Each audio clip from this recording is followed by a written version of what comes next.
side. Get what we need.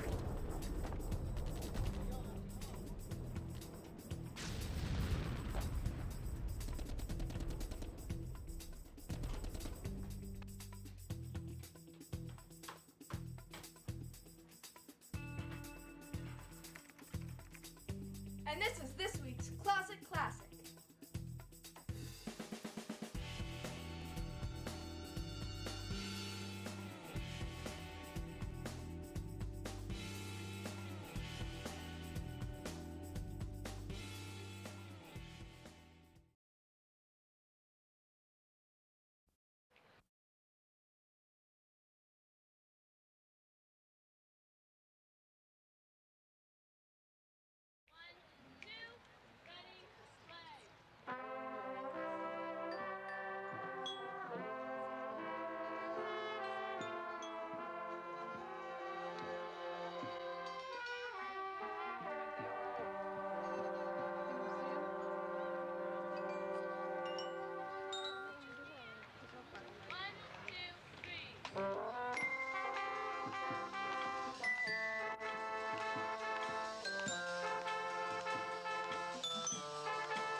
Welcome everybody. If you're not here for the annual tree lighting ceremony, you missed yourself a wonderful evening. I'm Jack Farron for the Recreation Department on BCAT. It's our annual Christmas tree lighting ceremony.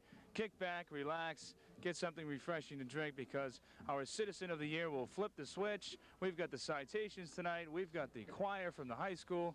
We've got all kinds of music. Santa Claus will be coming down this year by horse and buggy. Every little boy and girl will get to meet Santa Claus, the Frosties, and a free candy cane, and some nice hot chocolate. But it's a warm night here in Burlington, so you kick back and relax, and we'll check in with you in a little bit.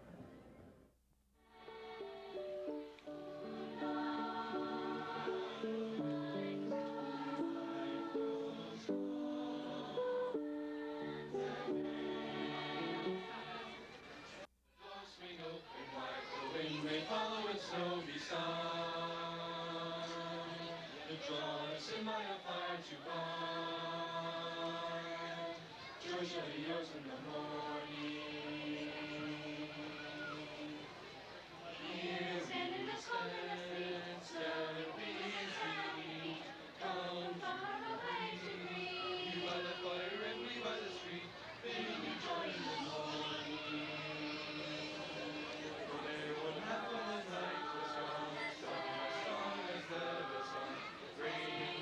And then a song. Yes, tomorrow and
seems to hear words of good cheer from everywhere, filling the air. Oh, how they call, praising the Son. Oh, do the tell, tell, do the tell. Ringing their ring while people sing songs of good cheer. Christmas is here. Ding dong, ding dong, that's just a song is.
Judge out in the audience also. And I'd also like to introduce Al Fay, Burlington's Outstanding Citizen for 1994. He will be doing the honors and pulling the switch to activate the lighting in a couple of moments. I'd also like to acknowledge some of the individuals who worked very hard to make this event happen.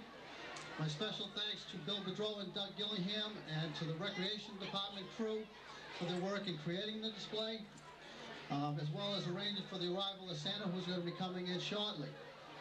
I'd like to thank Head Custodian Jeff Benremo and his crew and the Selectman's Office staff for coordinating the event.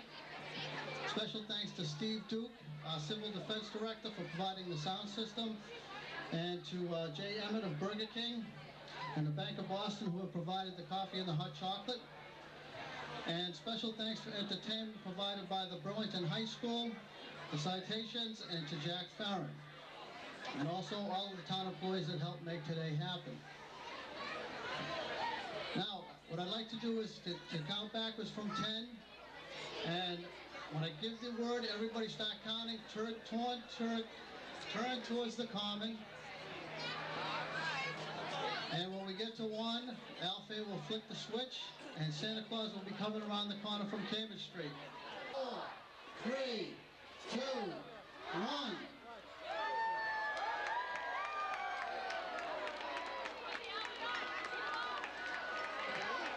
Hey, I just came back from a lovely trip along the Milky Way.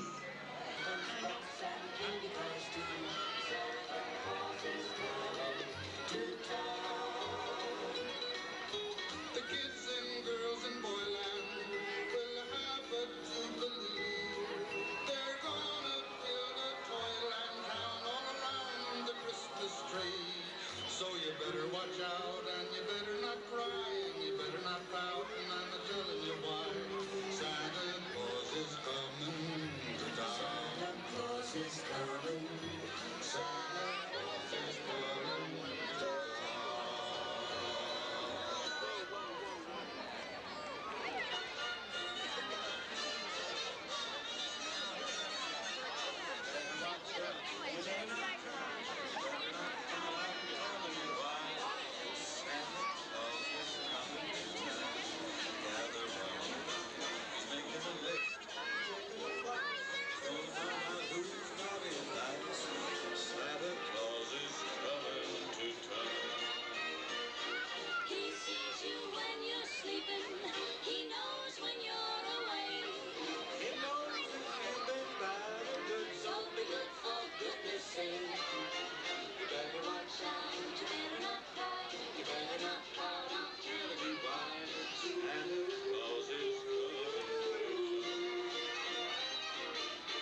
How you doing tonight? Good, how you doing? Good, good. Are you having fun here at the ceremonies? Yeah, we're really going to enjoy this. This is our third one this year. Really? Yeah. Let me ask you a couple of Christmassy questions. Okay. What do you think about replacing the traditional Christmas tree with a cactus? It's got a little warm attitude to it there, but no, I think we're going to have to go with the Christmas tree for a few more years at least. Yeah. Okay. Well then, let's see. Have you ever actually roasted chestnuts on an open fire? Have we, Jen? No. No. Okay, let's see. Between the two of you, do you think you can name all of Santa's reindeer? That we got covered, huh? I'll let you start. Santa. I can't. I forget. What's the one with the red nose? Red nose reindeer. What's his first name? Rudolph. There you go. That's all 8 of them, right? We're here with Trivia Challenge's own Chris Rose. Chris, what is the worst Christmas present that you ever got that you can talk about on camera? Cheese. Chris, can you name all 9 of the reindeer? Happy, Dopey, Sleepy, no.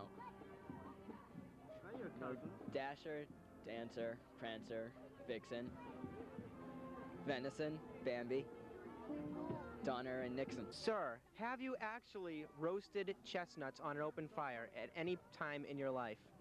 I haven't personally roasted them, but I have eaten them, and they are wonderful up to about the second chestnut, I find. After that, I don't want them till next year again.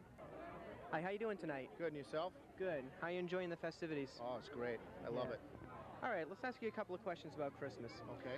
What do you think of replacing the traditional pine tree with a cactus? Cactus, I don't like that idea at all. You don't? No, not at all. You know, put some lights on it, you know, make it look real nice. What are you going to do if it snows out, though? Oh, you've got a good point there. Yeah. Never thought of that. The water inside would freeze, too. Yeah. Have you ever roasted chestnuts on an open fire? Never have. No? I've sang it, though. Is that almost the same thing? That's good enough. That Good counts enough? for something. Okay. Okay. What is the worst Christmas present you ever got that you'll admit to on tape? The worst Christmas present I ever got. That's a good question. I don't know. That's something I can't answer right now. No? All right.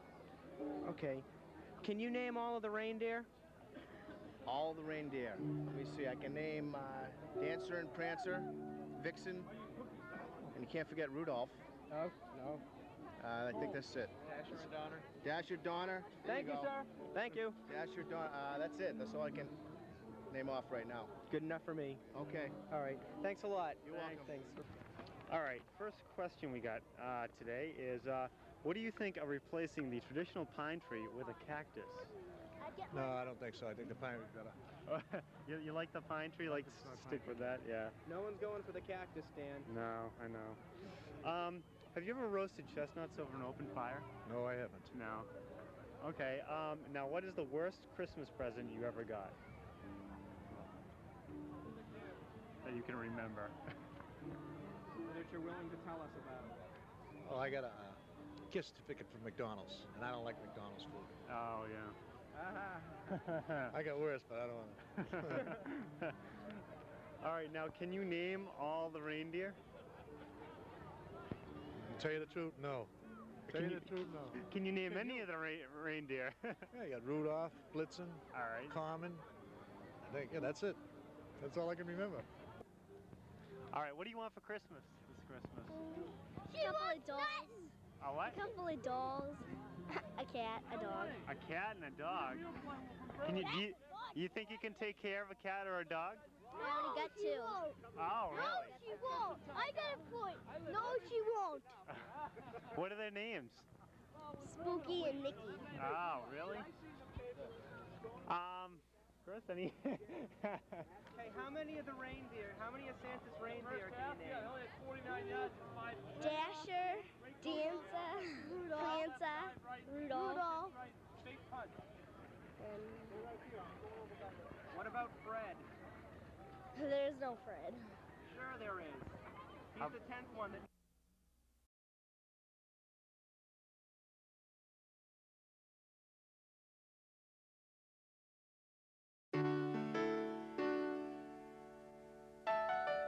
There's a lot of talk today about preserving our natural resources. We'd like to introduce you to one program that's working to preserve our single greatest natural resource, our children. The program is DARE, and it stands for Drug Abuse Resistance Education. There are bad consequences if we use alcohol, that there's bad consequences if we use marijuana, that there are bad consequences if we start smoking cigarettes. These are things that I want to leave with you. In communities across the country, DARE provides the attention our children need and deserve, so we can nurture these resources to build a brighter future. These are the drugs that you may start to choose to use, and these are the ones I don't want you using. Created in 1983, DARE now reaches over 6 million children each year. In Massachusetts alone, DARE serves nearly 200 cities and towns. It's unlike anything that the teachers are used to, seeing a regular street cop come in and deal with these kids. It also gives the kids a chance to see that the street cops aren't all the bad guys. I walk around with a teddy bear. I got teddy bears on my car. Kids like it. Kids like me.